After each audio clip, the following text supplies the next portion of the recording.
Welcome to Reform Thinking. I am your host, and I'm sitting here with our resident theology expert. Hello.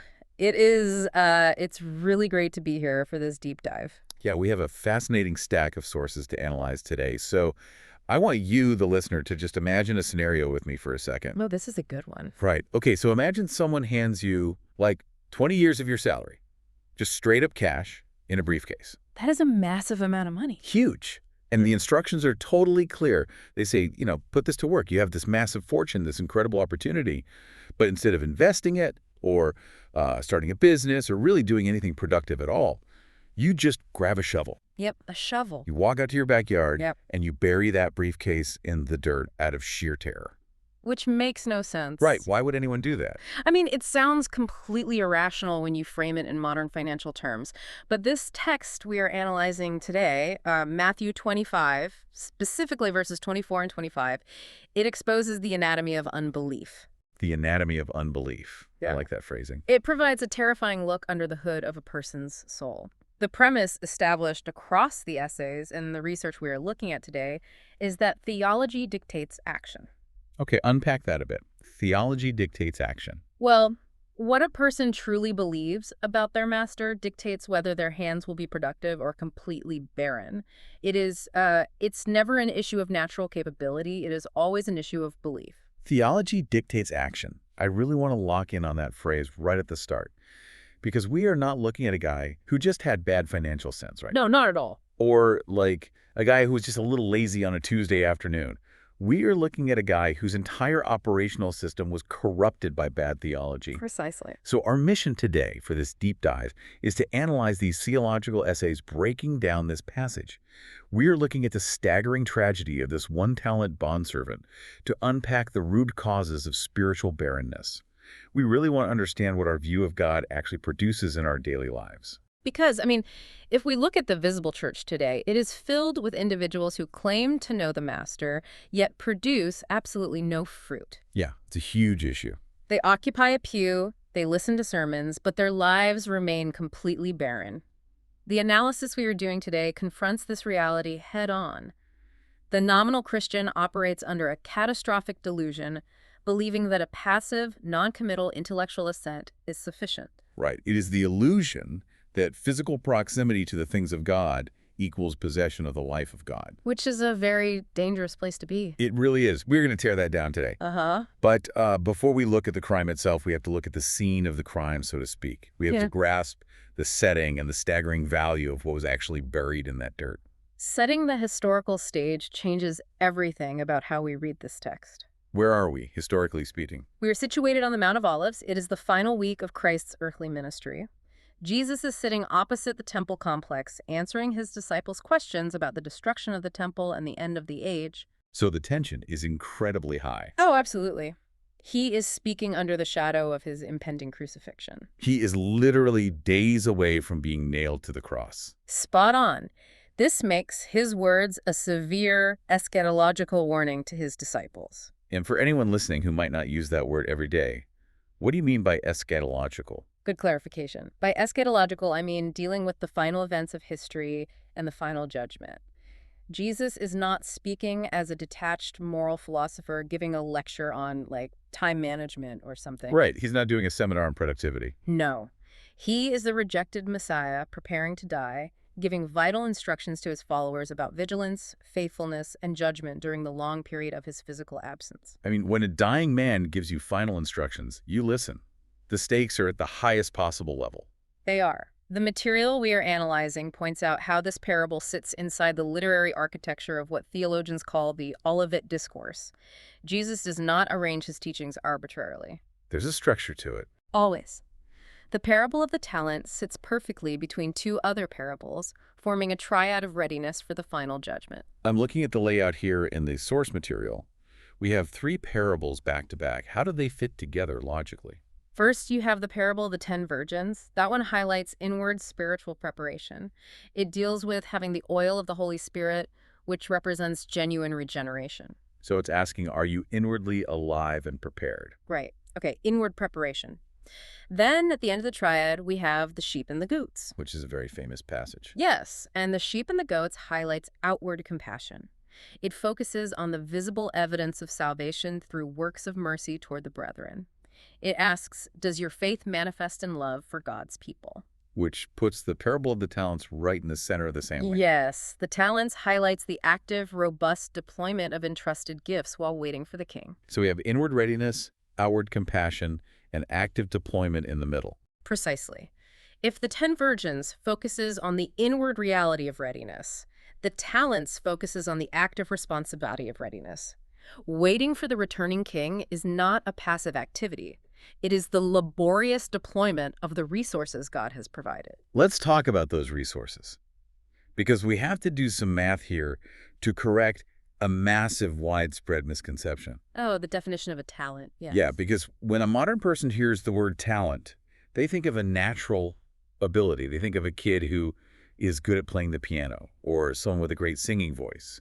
We use the word to describe personality traits. That is a modern linguistic anachronism. In the first century Roman economy, a talent had nothing to do with personal skills. Nothing at all. No. A talent was a measurement of weight, usually applied to massive quantities of precious metals like silver or gold. It was not a small pocket coin. So what was the actual conversion rate? Because if you buried a small coin, that is one thing, a minor offense. But it wasn't a small coin. Right. If we do the math based on the historical records, one talent equaled roughly 6,000 denarii. And we know from ancient labor records that a single denarius was the standard daily wage for a common laborer or a Roman legionary. Wait, let me run those numbers. If one denarius is 1 day of work. Yes. And there are roughly 300 working days in a year back then, if we take out Sabbaths and holidays. That is the standard estimate, yes. Then 6,000 denarii is 20 years. 20 years of solid, back-breaking labor. It is an astronomical sum. I really want you, the listener, to do that math right now. Think about your current annual salary. Multiply it by 20. Imagine someone handing that to you in a briefcase. It changes the entire tone of the story. It really does. Yeah. That is what this one-talent bondservant was given. He was not handed a $5 bill and told to go buy a candy bar. He was handed a literal lifetime of wages. The difference among the bondservants in the parable is not between meaningful and meaningless gifts. It is between greater and lesser measures of immense responsibility assigned by the master according to his wisdom. So even the guy with one talent was incredibly trusted. Precisely. Yeah. The master retained total sovereignty and ownership. The bondservants were stewards wielding immense delegated authority. So knowing the staggering financial value of this talent, we look at what he actually does with it. He buries it in the dirt. Which brings us back to your opening question. Yeah. To our modern ears, that sounds completely insane. If someone hands me 20 years of my salary in cash, I am going straight to the bank, or I am buying real estate or investing it in index funds. You're trying to get a return. Absolutely. Yeah. I am not grabbing a shovel. Why was a shovel his first instinct? We have to look at the Babylonian Talmud to understand the historical mechanism here, specifically a tractate called Bava Metzia 42a. Okay, what does that rabbinic text tell us? Well, in the ancient Near East, they did not have bank vaults with security cameras, FDIC insurance, and heavy steel doors. Burying money was considered the ultimate liability-free security measure against theft. Liability-free. So wait, he was looking for a legal loophole. Legally speaking, yes. The Talmud records that if a guard or a steward buried money deep in the earth and it was somehow stolen, he was legally innocent of the loss. Oh, wow. Yeah, he was free from restitution liability because he had taken the absolute utmost precaution recognized by ancient law. The bondservant in the parable was playing it legally safe. He was adopting extreme conservatism just to avoid personal liability. He wasn't trying to protect the master's wealth. He was trying to protect his own legal standing. Spot on. He treated the master's capital as a dangerous object to be guarded with minimal physical effort, rather than a dynamic resource to be risked and multiplied. The master clearly expected a return. Yes, the master expected commerce. Ancient banking existed. Money changers existed. The bondservant's inaction was inexcusable even by the secular commercial standards of his own day. If he knows the master expects a return, and he knows money changers exist, why does he bury it? His physical action of digging a hole has to come from somewhere. It comes from his view of the master. Which brings us to his shocking opening statement to the master. We need to move from the physical dirt to his underlying theology. The reckoning begins. The master returns after a long time. The text says, "He also, who had received the one talent, came forward." The timing there is interesting. The timing is loaded with contrast. The first two bondservants have already presented their multiplied fruit. They have received the joyful commendation of the master. They have entered into the joy of their Lord. Now, this third man steps forward. The first two brought multiplied fruit. This guy brings an explanation. Or an excuse. Right, an excuse. Let me read his opening statement. Master, I knew you to be a hard man. The irony here is just thick. It is incredibly thick. He claims to possess accurate knowledge. He says, I knew you.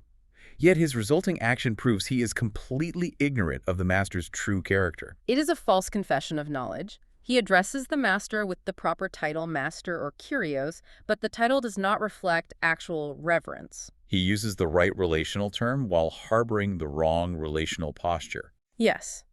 He bases his conduct entirely on his own assessment of the master's character. And his assessment is pure slander. Let's break down that specific word he uses, hard. The Greek adjective used in the original text is skleros. Scleros, like atherosclerosis, the hardening of the arteries, a medical condition where things get stiff and stop flowing. That is the root. In classical and Hellenistic Greek syntax, skleros means harsh, stiff, rough, or completely unyielding. Unyielding. When applied to a person, it denotes an obstinate, merciless, and tyrannical nature. Think of a man who cannot be reasoned with, who shows no flexibility and no grace. It is fascinating to look at what words he deliberately chose not to use. The sources bring this up, and it's so revealing. The linguistic contrast is vital. He did not use the Greek word dikaios, which means righteous or just. Okay, so he didn't call him just. He did not use agathos, which means good. He could have even used austeros, which means strict or exacting. Strict would make sense for a master. Right, and in fact, Luke uses austeros in his parallel parable of the minas. But Matthew deliberately employs skleros. The bondservant called the master a tyrant. He is literally looking the master in the eye and calling him a cruel dictator. If we look at the wider biblical usage, the implications get even darker. How so? In the Septuagint, which is the ancient Greek translation of the Old Testament, skleros translates the Hebrew word used for the stiff-necked rebellion of the Israelites in the wilderness. Oh, interesting. So it's associated with stubborn rebellion. Yes. And in the New Testament, James uses it in James chapter 3, verse 4, to describe fierce, unyielding winds that drive a ship off course. A destructive, uncontrollable force. Yes. By using this word, the bondservant asserts that the master is the kind of man who imposes unreasonable, destructive expectations. It is theological blasphemy. And it gets worse. Look at the absurd accusation he levels right after calling him a tyrant. He says, reaping where you did not sow and gathering where you scattered no seed. He is accusing the master of being a parasite. A parasite. A thief who profits from the labor of others without making any initial investment. Wait, if we think about this logically, how can you accuse someone of not sowing when they literally just handed you 20 years worth of capital? It makes no sense. It is completely devoid of logic. It is like accusing your bank of stealing from you right after they deposit $1 million into your checking account. The irrationality is blinding. The master had sown. He had just given bondservant an astronomical sum of money. Right there in his hands. Yet, blinded by his own internal corruption, the bondservant denies the very grace he is holding in his hands. He turns the master's massive entrustment into evidence against the master. The audacity is breathtaking. He takes the gift, holds it in his hand, and essentially says, you never give me anything, you just take. How does a human mind get to that level of self-deception? This requires us to synthesize the doctrine of human depravity based on the essays we are looking at. Okay, let's get into the theology of depravity. The unregenerate mind possesses an innate hostility toward God's sovereignty. The natural man looks at the sovereign demands of God's law and perceives them as unjust, demanding what man cannot give. They see God as unfair. Precisely. Instead of taking responsibility for his own laziness and his own failure, the man projects his guilt onto the master. He paints the master as an exploiting parasite. It is a fabricated theology designed to justify inaction. I mean, if God is a tyrant who cannot be pleased, why even try? Exactly. The logic is, I can't win. Right. If I'm going to fail anyway because the system is rigged against me, I might as well dig a hole and go to sleep. The unregenerate heart misrepresents God in order to justify disobedience. We see this psychological mechanism all the way back in Eden. Oh, with Adam and Eve? Yes. Adam implied blame toward God when he said, "The woman whom you gave to be with me, she gave me fruit of the tree." Blaming God for the gift he gave. Yes, and Israel did this in the wilderness when they interpreted their redemption from Egypt as divine cruelty, claiming God brought them out to the desert just to kill them. The wicked bondservant stands in that ancient, miserable line of suspicion. So the root of all disobedience is a fundamentally distorted view of the nature and character of God. It always comes back to that. The bondservant's problem was not that he was given too little capital. His problem was that he judged the giver wrongly. Bad thoughts of God inevitably breed disobedience. If Christ is seen as unjust, obedience becomes resentment. It's just a chore. If the Lord is seen as impossible to please, stewardship becomes a threat rather than a privilege. The theology of the wicked bondservant is the theology of the natural man. It is a theology of enmity against the Creator. And this false theology naturally breeds a specific, toxic emotional response. We see this in the text immediately following his wild accusation. He moves from his bad theology to a paralyzing emotion. The grammar of the text builds a terrifying syllogism here. Break that down for us. The major premise: the master is a harsh, exploiting tyrant. The minor premise: I am terrified of his arbitrary judgment. The conclusion: I will abstain from any endeavor and hide what he gave me.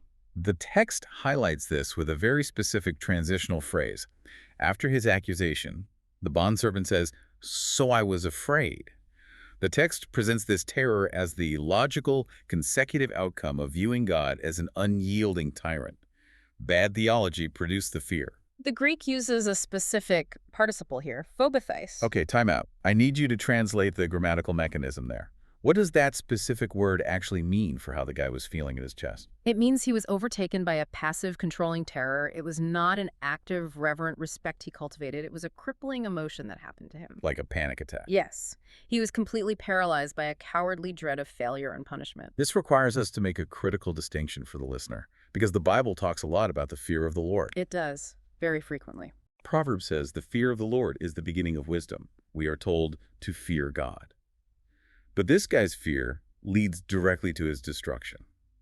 So what is the difference? Are there two different kinds of fear? Yes. The material we are analyzing makes a sharp distinction between two types of fear: filial fear and servile fear. Let's define those mechanisms clearly. What is filial fear? Filial fear is the reverential awe a child has for a gracious, loving father. Okay, so it's relational. Highly relational. It is a desire not to grieve the one who loves them. It is the holy reverence that leads a person to depart from evil and walk carefully before God. It is entirely rooted in love and respect for the Father's character. And what is servile fear? Servile fear is the cowering terror a prisoner has before a violent executioner. Wow, stark contrast. This fear lacks love entirely. It is driven solely by self-preservation, a desire to avoid pain, and the dread of punishment. It's totally selfish. Yes. The Apostle John writes that perfect love casts out fear, because fear has to do with punishment. This bondservant possessed absolutely no love for the master. He only possessed servile dread. It is the difference between an artist carefully handling a priceless painting because they revere the creator versus a hostage freezing in place because any sudden movement might trigger a trap. That analogy captures the psychological mechanism perfectly. The artist acts out of devotion and respect for the masterpiece. The hostage acts out of pure self-preservation. The bondservant viewed the master as a trap waiting to spring. And this servile dread completely paralyzes the individual. It creates a massive illusion of safety. The bondservant thought his caution was a virtue. He really did. He thought he was being smart, playing it safe, avoiding risk by using the legal loophole of the Talmud, but the master exposes it as sheer rebellion. Because servile fear does not produce obedience, it produces evasion. The world says, protect yourself first, minimize your liability. Christ says that avoiding all risk for the kingdom is actually a mask for unbelief. The bondservant's fear had no sanctifying quality at all. It did not drive him to diligence. It did not drive him to prayer or to penance or asking for help. It drove him to a shovel and a hole in the ground. Many sinners prefer to describe themselves as wounded, cautious, overwhelmed, or afraid rather than wicked. That is a hard truth. They use fear as an alibi for disobedience. Christ does not despise weak believers who tremble and obey, but he strongly condemns the fear that becomes an elaborate excuse to do nothing. Legalism and terror never produce genuine holiness. They only produce avoidance and hypocrisy. The unregenerate man cannot please God because his motivations are entirely poisoned by self-preservation, completely devoid of any gospel grace. The bondservant's words, "I was afraid," are meant to sound understandable. Who wouldn't tremble before a demanding master? But because his foundational premise about the master's character was completely false, his resulting fear was sinful. The fear was rooted in a lie. Yes. If the master were truly unjust, hiding might appear rational. But since the master is actually good, generous, and rightful in his authority, hiding the talent is an act of total rebellion. It is staggering to think how many times we might use fear as a pious excuse. I was afraid of making a theological mistake, so I didn't volunteer to teach the kids. I hear that all the time. I was afraid of offending my coworker, so I didn't share the gospel. The text says that kind of fear is a glaring symptom of unbelief. From bad theology to paralyzing dread, we now arrive at the inevitable physical outcome: a completely wasted, unfruitful existence. We look at the specific verbs the bondservant uses to describe his final actions. I went and hid your talent in the ground. Very active verbs for someone doing nothing. There is heavy deliberation here. It is not an accident. He took calculated steps to remove the talent from circulation. He ensured that it would bear absolutely no fruit. He also uses the phrase, your talent. He verbally acknowledges the master's ownership. Yes, which condemns him further. Right. He knew it belonged to the master, yet he refused to put it to work for the master's interests. Knowing God owns everything without actually obeying him only increases the guilt. Then we have his final dismissive insult to the master. Here, you have what is yours. It is incredibly contemptuous. He is essentially tossing the dirt-covered bag of money at the master's feet and saying, take your money back and leave me alone. He genuinely believes that restitution without fruit should satisfy the master. He assumes that a lack of financial loss equals obedience. Like breaking even is the goal. Yes. He returns the principal amount but offers none of the required labor. He preserves the physical object but completely violates the purpose for which it was given. This applies so directly to the modern church. It confronts what pastors often call the 80-20 rule. Ah, yes, the statistical reality. Where 20% of a congregation does 80% of the labor and financial giving. The remaining 80% are just sitting on their hands, hiding their talents in the dirt. The theological essays we are looking at are unyielding on this point. This passage completely dismantles nominal Christianity. It leaves nowhere to hide. There is a dangerous epidemic of nominalism in the modern era. People assume they can occupy a pew, claim to know the master, and produce absolutely no fruit for the kingdom of heaven. They think a passive, non-committal intellectual assent is enough to satisfy God. But the text shatters the illusion that proximity to the things of God equates to the possession of the life of God. True, saving faith inevitably produces tangible outward fruit. A barren life proves a barren heart. Before we move forward, we need to draw some firm theological safeguards here, based on our research, to prevent any misunderstanding. That is very wise. We have to refute two specific errors that often pop up when people read this parable. First, we have to refute an error regarding the loss of salvation. A very common misinterpretation. Some might look at this parable and say, look, this bondservant was part of the master's household. He was given a talent, but then he was cast into outer darkness. So he lost his salvation because he didn't work hard enough. The analysis vehemently rejects that interpretation. The bondservant did not lose the salvation he once possessed. His actions, his slanderous words, his profound ignorance of the master's character all prove he never had salvation to begin with. He was a stranger in the house. Yes, he never understood grace. The historic Protestant doctrine of justification states that we are justified by faith alone, but saving faith is never alone. It always produces outward fruit. His action of burying the talent proves definitively that he had no saving relationship with the master. So, a lack of food is not the cause of losing salvation. It is the definitive evidence that salvation was never there in the first place. Precisely.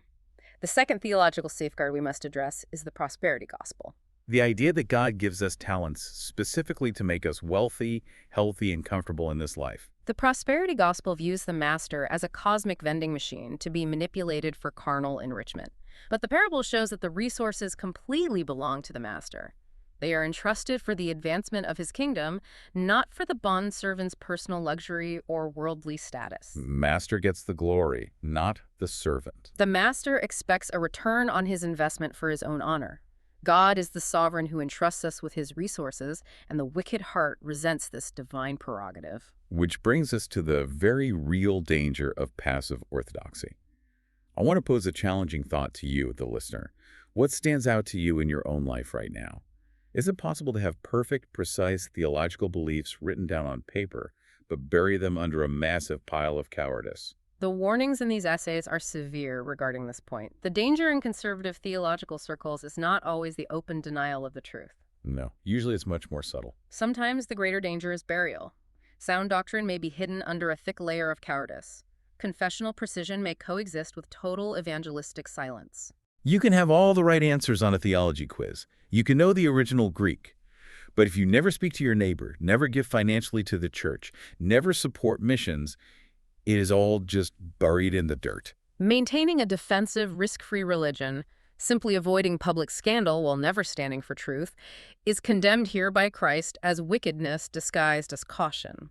Wickedness disguised as caution. The Lord asks far more than whether you simply avoided public disgrace. He asks whether the entrusted life was spent for his glory.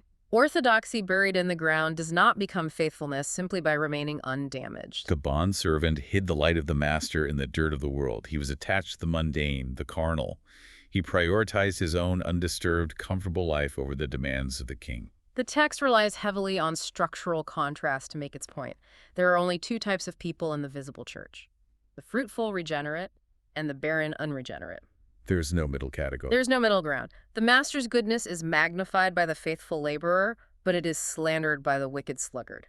Having thoroughly exposed the grim, terrifying reality of the wicked bondservant, we need to pivot to the glorious contrast found in the true character of the master.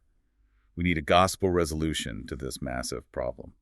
The entire goal of this analysis is to lead the hearer to the majestic person and finished work of the Lord Jesus Christ. Jesus Christ himself is the nobleman in the parable. He is the master of the estate who has traveled to a far country at his ascension into heaven. Wait, here is where it gets incredibly interesting. Let's flip the accusation. The bondservant said the master reaped where he didn't sow. He accused him of demanding a massive harvest without putting in any of the sweat or the work.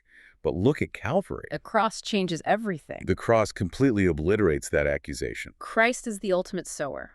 The eternal Son of God took on human nature, entered the brutal poverty of this fallen world, fulfilled the law, and bore temptation without sin. He didn't just watch from afar. He did not sit in heaven and demand a harvest without making an investment. He sowed his own blood into the cursed earth of Calvary to purchase a people for himself. He didn't just stand on a balcony and demand we figure it out on our own. He came down into the dirt and did the agonizing work himself. The theological texts we are analyzing detail how Christ fulfilled both the active obedience required by the law and suffered the passive obedience of the cross, providing infinite grace. Okay, active and passive obedience. Those are dense theological terms. Can we break those mechanisms down? What do they actually mean in practice? Active obedience refers to Christ living a perfect life. For 33 years, he kept every single demand of God's moral law perfectly. Never failed once. He never sinned. He loved God with all his heart, soul, mind, and strength. He earned a perfect record of righteousness. Passive obedience refers to his willingness to suffer the penalty for our broken laws. Right, taking the punishment. He passively laid down his life on the cross, absorbing the infinite wrath of God in our place. By doing both, he freely imputes, or credits, his perfect record to the believer. The cross is the everlasting contradiction of the sinner's slander that God is ungenerous or cruel. You cannot look at the crucifixion and call God a tyrant who takes without giving. We also see Christ as the perfectly faithful servant, in direct contrast to the wicked bondservant. In the Gospels, Jesus never buries his commission in the dirt.